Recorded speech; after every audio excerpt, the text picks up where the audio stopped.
Did you ever see something that made you say, how did they do that? Did you ever see something that made you say, how did they do that? A fun welcome to our podcast with Randy Chris, where we talk to those who did it.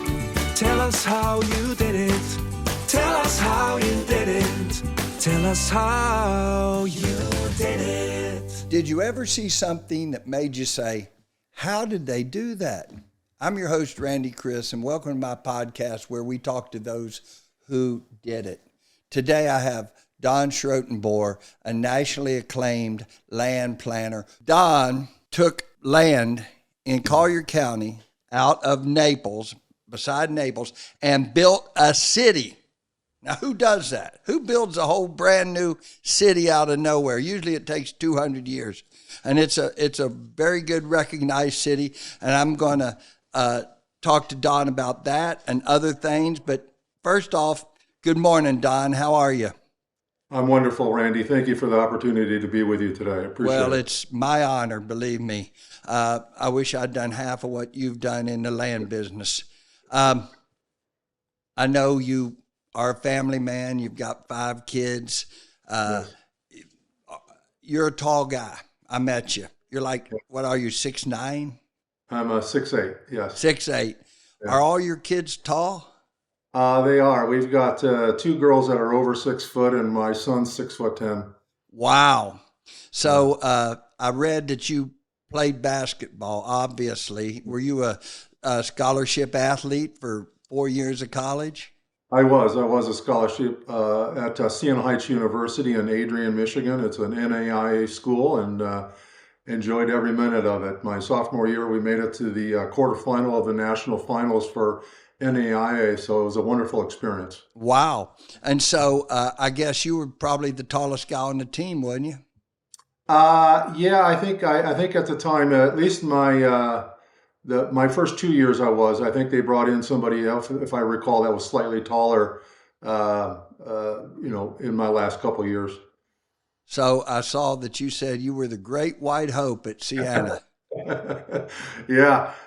When I got recruited, obviously when you're getting recruited, you don't ever know quite what to expect or know. But I was born or raised in a pretty small town in Michigan, and it was primarily white, of course. And but when I got to Siena Heights my freshman year, I found out when I got on the basketball court, I was the only white person on the team, and the team quickly labeled me the Great White Hope. Well, I'm sure you performed too, but I will say that your name obviously is like Dutch, isn't it?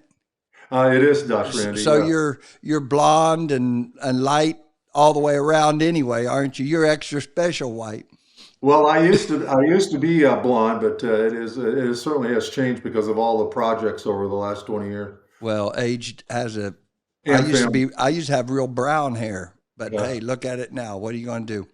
That's right. So you have a unique story. How did you come to go from Michigan? And I'm sure you were in the land planning business in Michigan prior to this? I was starting to transfer into the land business. My background actually started in private country club management. My degree at Siena Heights was hotel restaurant management, and I went into private club management for a number of years. Had the opportunity to run and be in charge of some really top-notch private clubs in Michigan.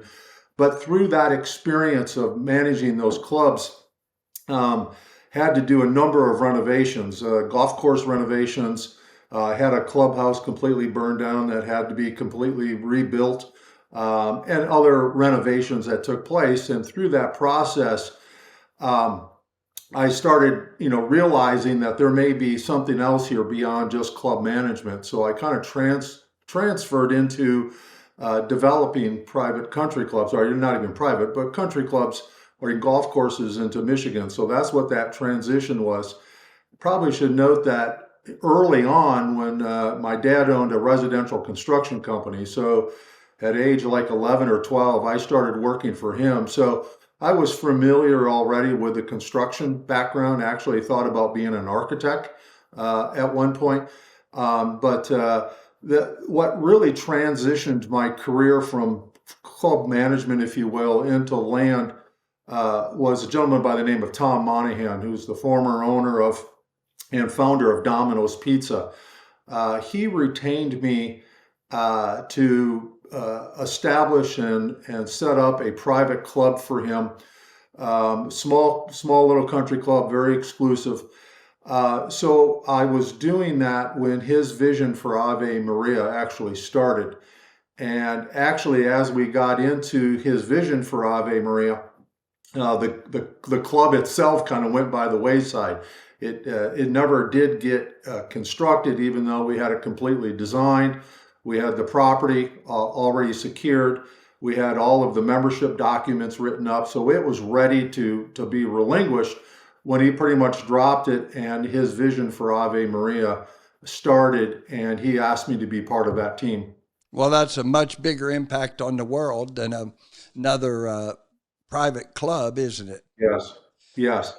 Tom wears his religion on his sleeve, and the club was to be, positioned around Catholicism as a way of raising funds to help support Catholicism and his endeavors in support of that. So the club was very unique in itself, or was going to be very unique in itself, something like nothing else in the country. But he got bigger visions with the university.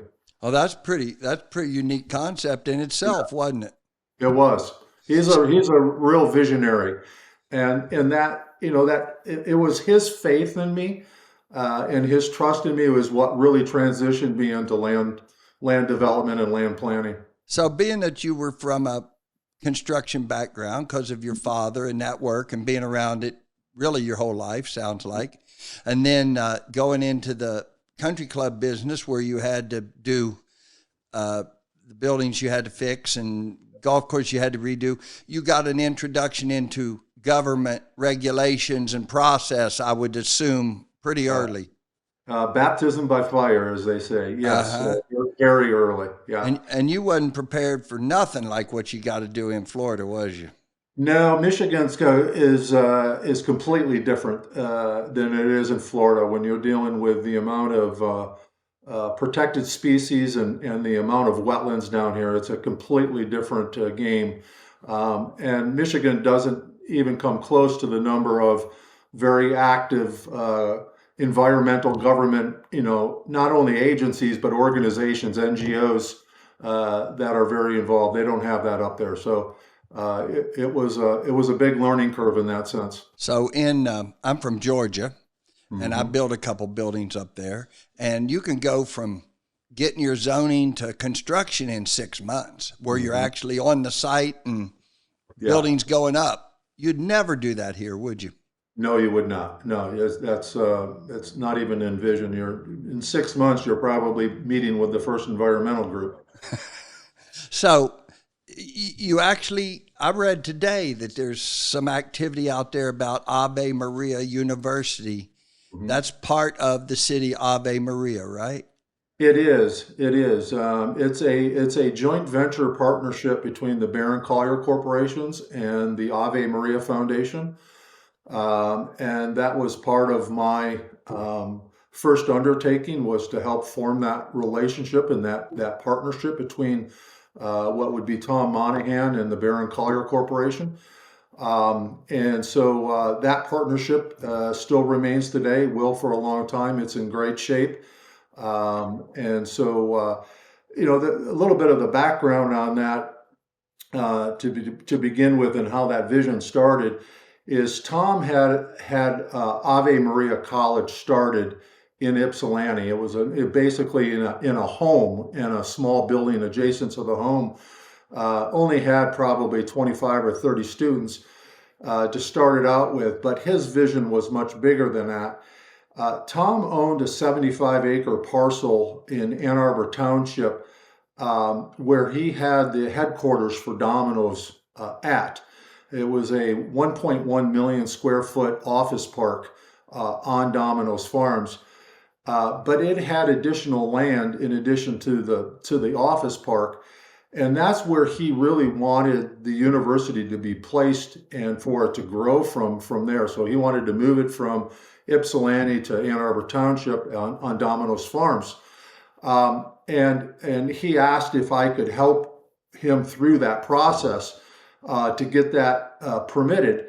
And long and short, Ann Arbor Township turned it down as an incompatible use.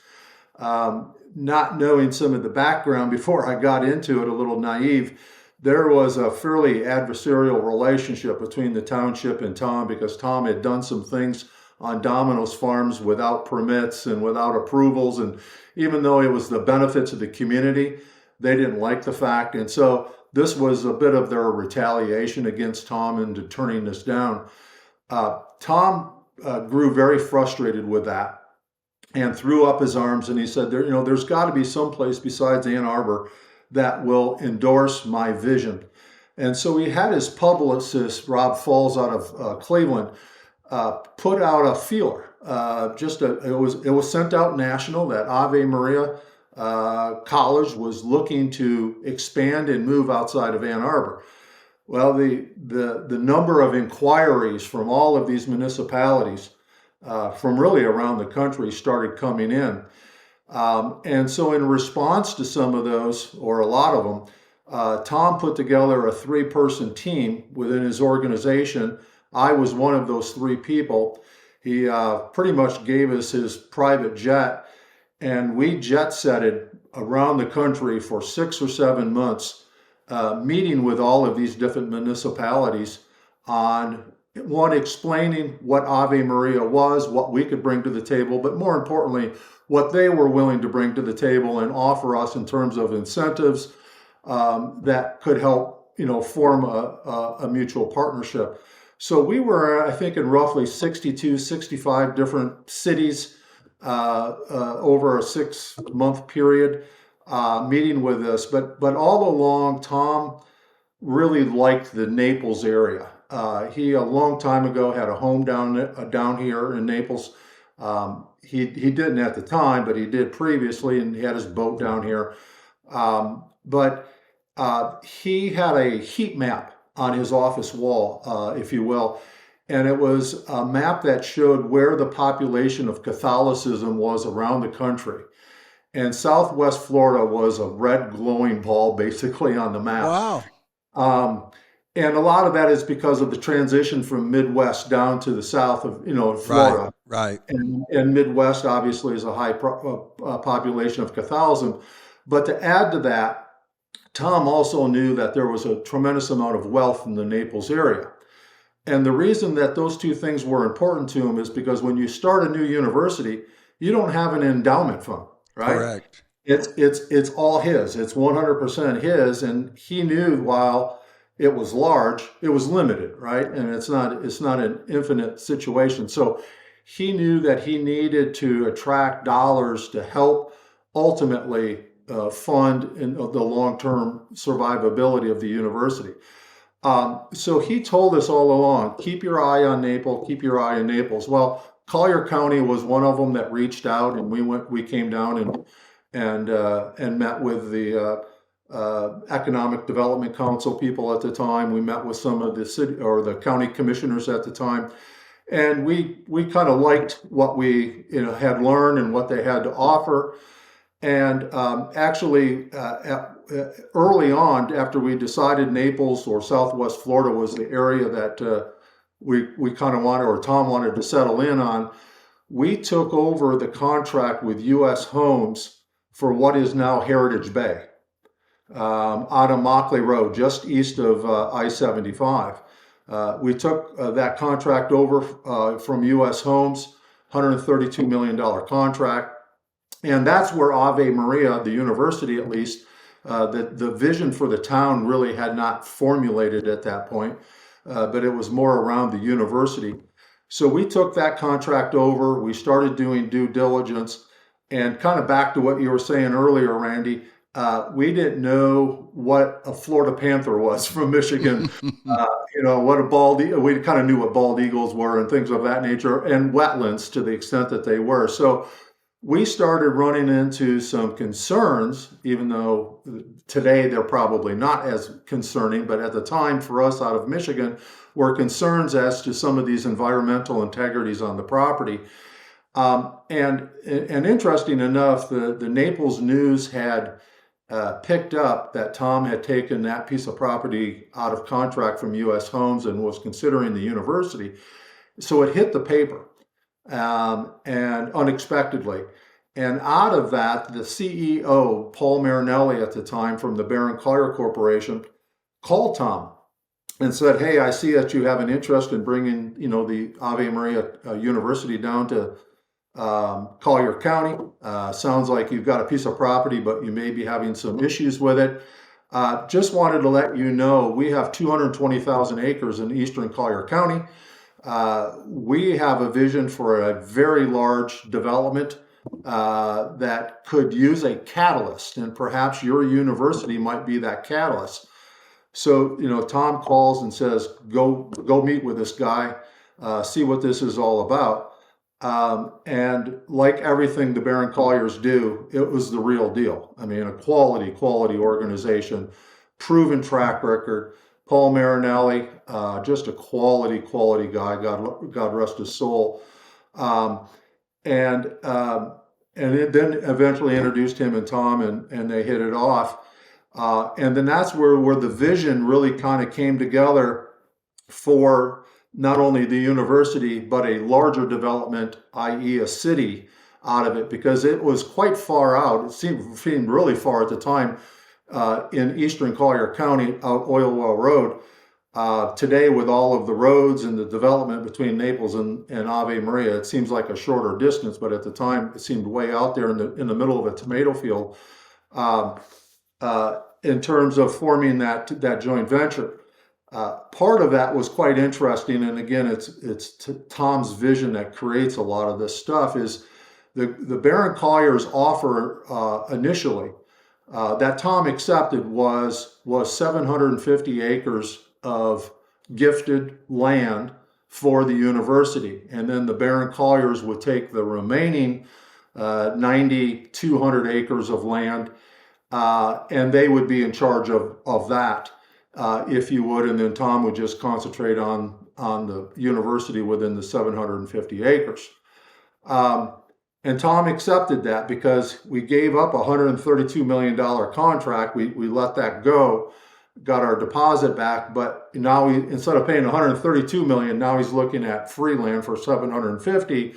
And when you're building a university, that's important, obviously. So Tom, one day we were riding back, flying back, and Tom says, I'm not sure about this deal, even though it was inked, right?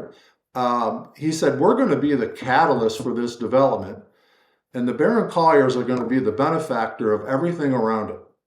He said, I want in on the rest of their deal. So went back to Paul Marinelli, and we renegotiated the deal where Tom would buy into 50% of the remaining acres of the land and be a 50-50 partnership with the Baron Colliers, while he owned and controlled the 750 and the university and everything within that.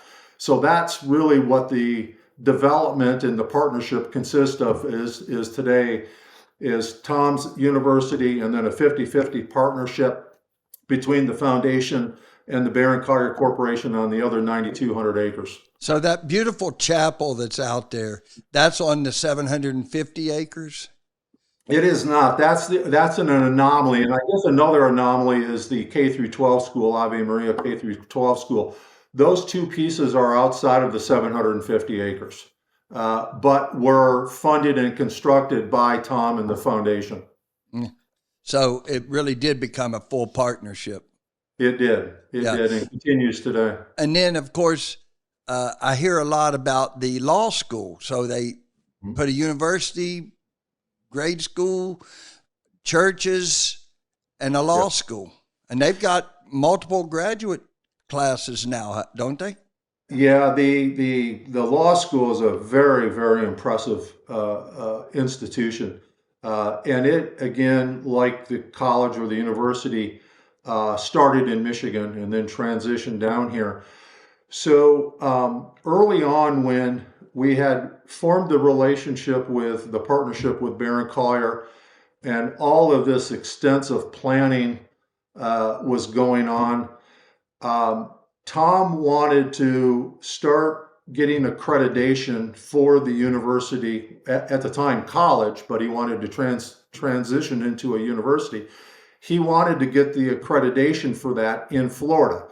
Well, the only way you can do that is to have a presence in Florida. Mm-hmm. So one of the things I did for him is on Vanderbilt Beach Road, um, just east of I-75, was a unfinished, it was basically in bankruptcy, senior living center on the north end of the, I'll think of the name of it, not the Villages, but the north end of a residential development down there.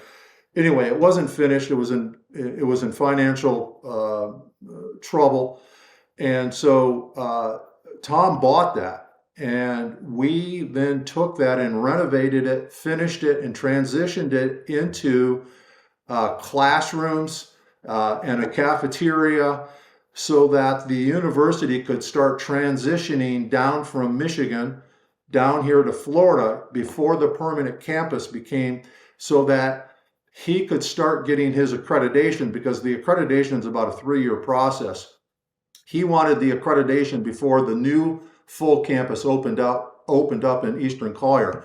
So we opened up the interim, what was called an interim campus, in North Naples, and got that up and operating. A few students transitioned. They recruited a number of other students to come in and start school. So what happened then is, when the permanent campus opened in 2008, all of the students and the operations from the interim campus moved out to the permanent, and then the law school came down from Michigan and backfilled the interim campus. Okay. But the law school is still there today. It has not transitioned out to the permanent campus yet. They're still raising funds to build a building, a law school out there, and one day it'll happen. But so the law school is in a separate location on Vanderbilt Beach, which used to be the interim campus. But it's a wonderful institution, and they really have had some very, very impressive graduates come out of that school. When they took that building and remodeled it, even though it wasn't fully completed, did they have residential in there for the students, like they have dorms? Because that was a perfect fit for a building like that, wasn't it? It was almost a perfect fit, because it was already designed to have some form of a cafeteria in it for the senior living. Mm-hmm. It had rooms for the senior living. So there were, how many? I think there were two 5-story towers, and then it was lined with villas around the outside. So the faculty, including myself, and the faculty lived in the villas, because my family was still living in Michigan during all of this, and I was commuting back and forth every weekend for a couple of years. So I stayed in the villa. We filled it with faculty, and then the students lived in the rooms within the towers, the 2 towers that were there. Wow! So you got to fly on Tom Monaghan's corporate jet till you got tired of it, didn't you? I didn't fly every week on that, obviously, but quite often I did. Yeah, it was a wonderful privilege. What kind of airplane was that? It was a Hawker 800. Oh, that's a beautiful, large airplane. Yeah. I love airplanes. I'm a pilot, and I know that airplane. It's unbelievably plush. It's what all the big people have, that kind of, that and above. Yes. So let's talk about you. How did you learn so much about government to be able to get these through? Because, I mean, like yesterday in our local newspaper, a huge development out in that area, but not in that county, got approved for 10,000 homes. The environmentalists are fighting it. You know, you have to go through the state. It's, I guess, I mean, I don't even know how much stuff you got to do to get it done, but they're making them reroute. You did this, actually. You did one right almost beside it, where you had to reroute the flow and make it all.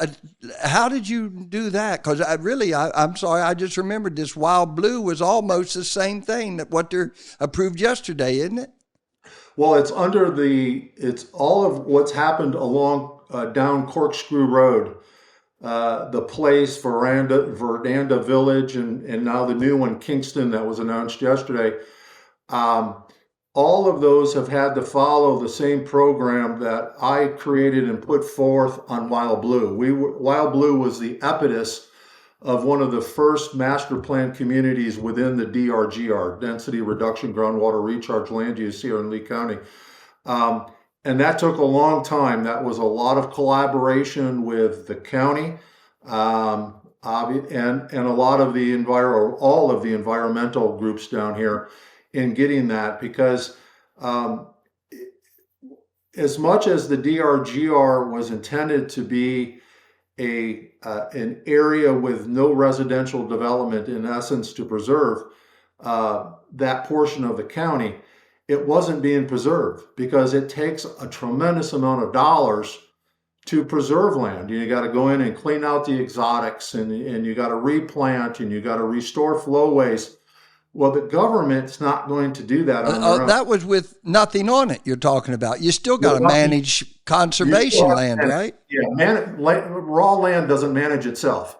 And down here, only the exotics continue to get worse in them, and it really strangles the environment when the exotics get in, whether it's Melaleuca or others that just strangle the environment. So, and roadways, do the same thing. They cut off flowways and things of that nature. So, developed a program. The county became very, very supportive behind the program.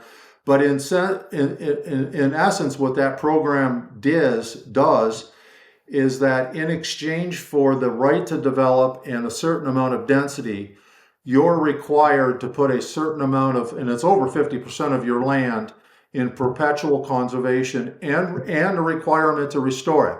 So in terms of Wild Blue, that was 3,600 acres land, basically 6 sections of land, and we donated 700 acres to Lee County for a new regional park out there. They're still trying to get funds for that park to commence. And then we also put over 1,300 acres into perpetual conservation easements, and went in and restored the 1,300 acres to restore flowways that come through the property, as well as set up wildlife corridors throughout so that the wildlife can easily cross Corkscrew or Alico Road, come into the property, and transition north, south, east, or west. It was like a Indianapolis 500 racetrack for wildlife eventually in that project. So the environmental people complain about everything, and I'm all for the environment. I like the environment. I don't want to ruin our life. But sometimes, even though there is development, it can actually be a better thing, is what you're saying, isn't it? Correct. That is correct. And Ray Blacksmith, in yesterday's article about from Camerata Group about the Kingston, he said the same thing. I said, even its development. Well, in that case, would you rather have a rock mine or a residential, right? Yeah. And so, but with the residential development comes a lot of wonderful enhancements to the environment. And it's not only the initial restoration that's a requirement as part of that program, but it's the long-term maintenance of it as well is a requirement. So right. So somebody got to pay for all of it, right? That's exactly right. So I've got a long list of just signature projects you've done since you've been here, 20, 25 years in Florida, since you started that with Tom. But you've done literally $1 billion at least worth of properties that you've enhanced and created value for other people. Correct. And now I see you've started your own company, Real Visory. Is that correct? That is correct, Randy. I did. And you know how to do it. Some of these projects returned, I mean, multiple millions on one project, right? I mean, like Wild Blue made several in the 20s and 30 millions, didn't they? It was probably, honestly, closer to over $100 million. Profit. Yes. Yeah. Okay. I want to see you do that. Is that a chance that you're going to now be doing that for yourself so that you can make all that dough? I mean, you've done well. I'm not saying, I'm just saying you're sitting here making the money for them because they had a little bit of money up front. And now I think you're in a position to do it for yourself. And I wondered if you have any projects that are coming up that you're going to. That is a absolute goal of mine, and I have the full intentions to do that. I am patiently waiting for a correction in the market for land. I think that's coming. And because right now, based on kind of what I've done over my years and what I want to do, I would be a middle person, meaning, I take the land, improve it, entitle it, and then sell it to the homeowner. So I'm kind of the middleman. And so you need meat on both sides of that bone, right? Mm-hmm. And so with the way land prices are sitting today, it's very difficult to pencil anything out with a decent return, if any return at all, for the middle guy. That's why you see a lot of the land plays today are being done by the end users, meaning the home builders, because that middle guy isn't there. And they're the ones that can pay the higher prices. So once there's a correction, I fully intend to get back into the market and do what I've been doing for the last 22 years. Well, I think you're one of the foremost experts, certainly in Florida. You're very kind. Well, it's true. I don't mean to be, but it's unbelievable the projects that you've done and the value you've made and the impact. That Wild Blue is a beautiful project. That's your vision. It was somebody else's money, but it's your vision. Ave Maria was pretty much your vision once it got started because there was just a bunch of land there and you had to plan it. Yeah. How did you get here? How did you actually get here? I don't mean, you did construction, but what goes into somebody's mind to be able to plan a city? Yeah, that was so unique because, how I got there, and I think I touched on this, is the not only Tom's vision, Tom Monaghan's vision, but his trust in me got me to where I'm at, because I would not have been able to do what I did if I didn't have somebody behind me trusting me the way he did. Well, yeah. And it was somewhat blind trust, although he saw some of the things I was doing in terms of working on the golf course and trying to get the university approved in Ann Arbor, but not to the extent of building a new university and city out of a tomato field. But he didn't have, a team down here by any means. And he really didn't have a team up in Michigan that could do it as well. And he needed a representative to represent him along with the Barron Colliers. So it was a lot of trust, and it was baptism by fire, and just a tremendous, huge learning curve, being in the right place at the right time, listening to others that have experience, and just trying to learn from the best, because we brought together at Ave Maria the best of the best around the country to put that all together. It wasn't just me by any means, but the planners, the architects that were brought in, the engineers were just absolute first class around the world. So it was a pleasure just being a part of that. You can't help but learn. That's when right. You're in that environment. That's So right. you got like a PhD in city planning during those. I mean, it takes you 3 years to get a PhD. You did it for 10 or 12 or whatever. Exactly. Obviously, you're Dr. Schrotenboer.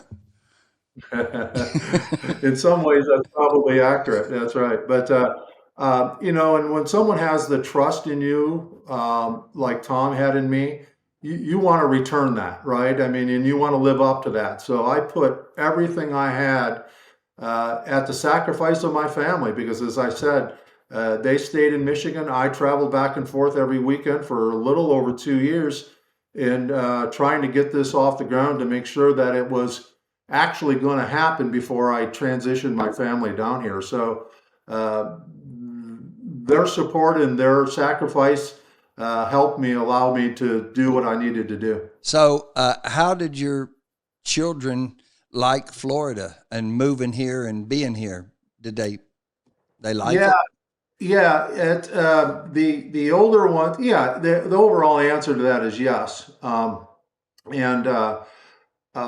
the older ones had the harder time. Like our oldest child at the time, our oldest daughter, we moved down here her senior year. Mm. Uh, and she went to actually 3 different high schools in 4 years. She went to 2 years to a vocational boarding school in Rhode Island for her first 2 years, while she was discerning on whether she wanted to go into the religious life. Then she came back home to Michigan for a year, and then we moved down here. So it was probably the most challenging for her. Sure.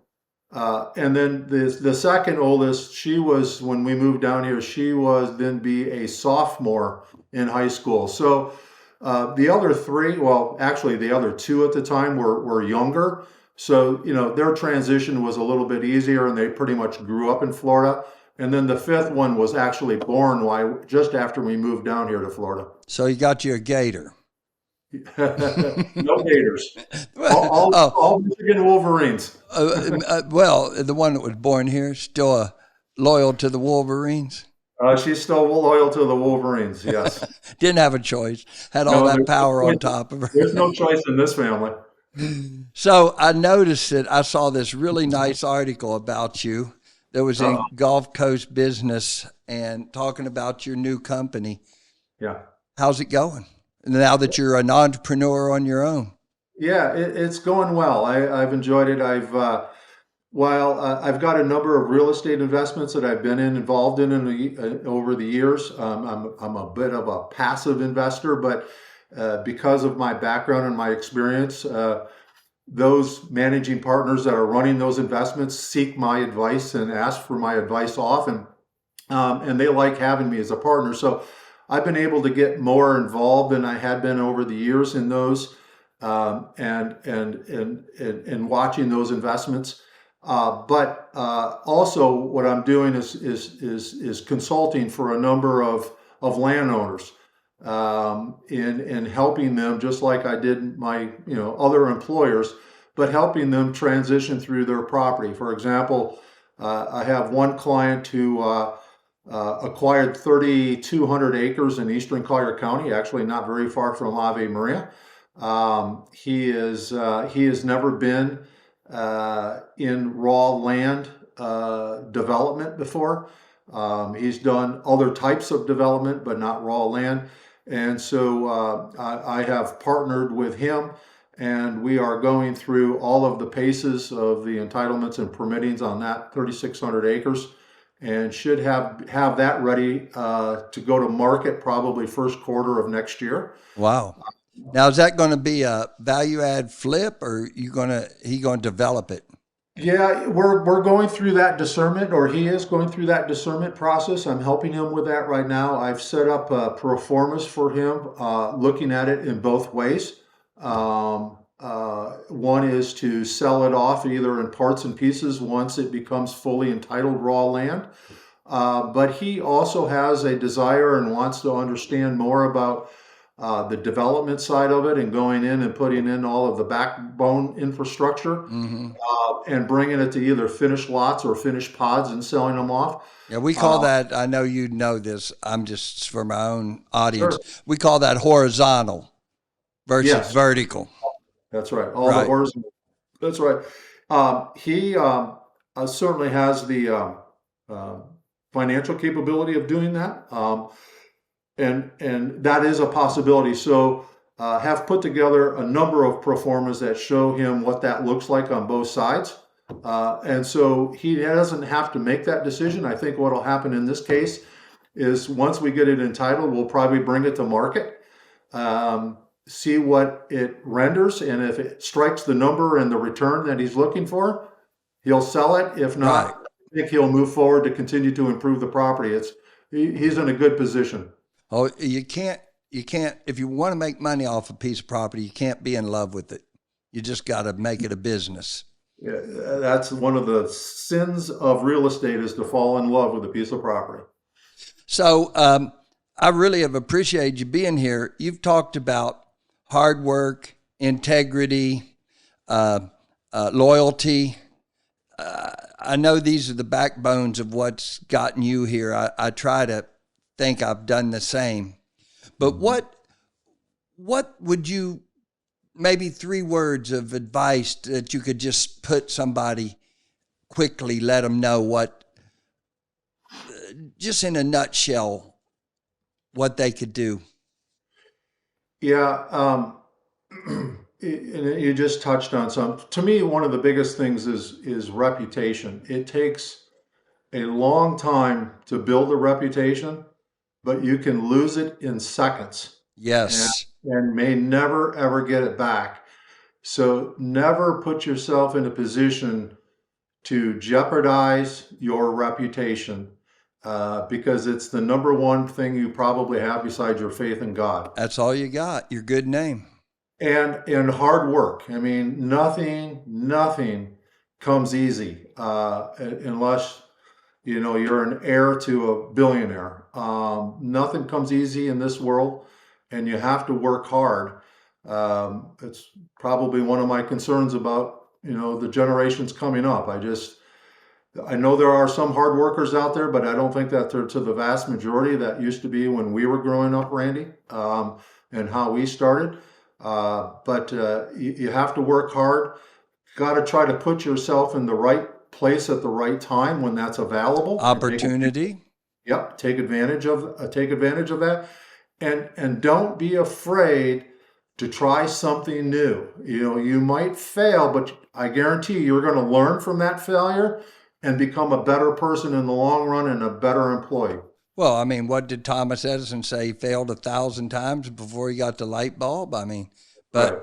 perseverance is important. But I just wanted to say one thing about the younger generation. And, we're old guys now talking about the younger generation, Right. like our dads did about us. Talked about us and how we learn. Right?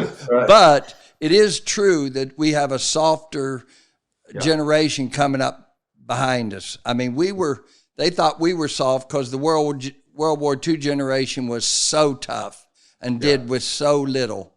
And we kind of had a little more, the baby boomers. I guess you are too. You're a little younger than I am. So then these people, we just wanted to lavish our children and give them everything. And, the Dr. Spock, don't spank and things like that. Well, the ones that are going to work hard and have integrity and take those opportunities, they will rise to the top. I would just say to any young people watching this, that when they look at us 2 old gray-haired guys sitting here talking about a lifetime, we worked hard. And if you'll do the same, you'll have the same results. Exactly. I see that, actually in my children, and I know I'm saying this from a biased position, obviously, because they're my children. But the one thing that I think, got instilled in them over the years is a work ethic. And they all work extremely hard, and it's showing in their professional and personal lives and what they're doing. So I couldn't be more proud, but it's because of that work ethic that they, gravitated to and saw that I think excels them in their generation today. Well, I'm certain in your household, you led by example. Yeah. You worked and worked and worked. Same as me. My daughter calls me the Energizer Bunny. I never stop. Yeah. But so I'm sure the results will be you have 5 wonderful children that all work and don't expect the government to give it to them. Right. One last question for you, Don. Sure. You reader? Yeah, I do read occasionally. It's not my forte. I'd rather do things with my hands. And Do you have any books you recommend to people that help with business motivation, land planning, anything that you know of? nothing comes. I liked actually the early books that Trump wrote. Yes. And have read those and appreciate those.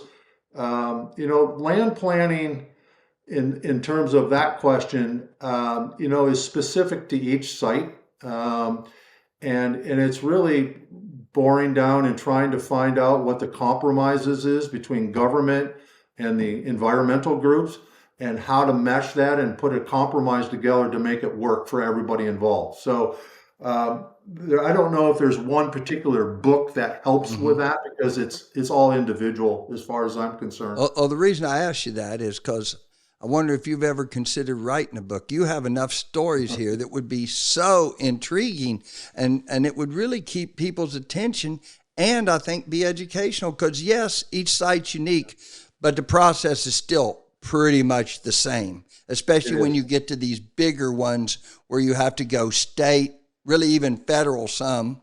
Like out there in the Everglades, you had to deal with Corps of Engineers and those people, then the state, then the county, then the city. I mean, it's endless, and it's valuable knowledge to know, just know that process. They know what to expect.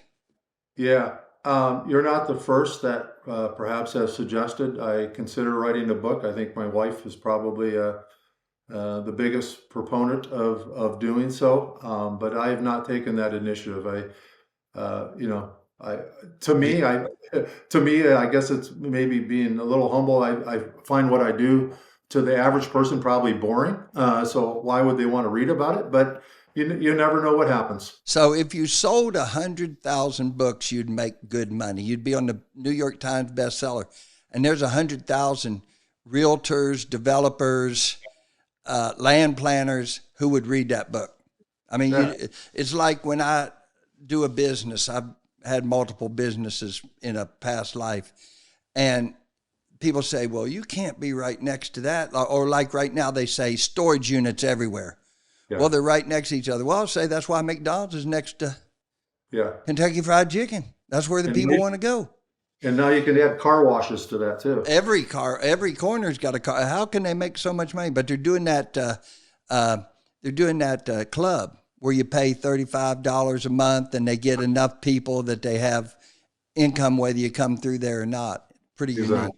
Well, that's a good thought. Well, listen, I don't want to keep you any longer. You've been very generous with your time, and I've learned so much about you and the process, and just thank you for taking the time to do this with me. And let's get together sometime. It's love to talk to you even more. Absolutely. Love to do the same, Randy, and thank you for your time and your invitation to be here today. It's been fun. Tell us how you did it. Tell us how you did it.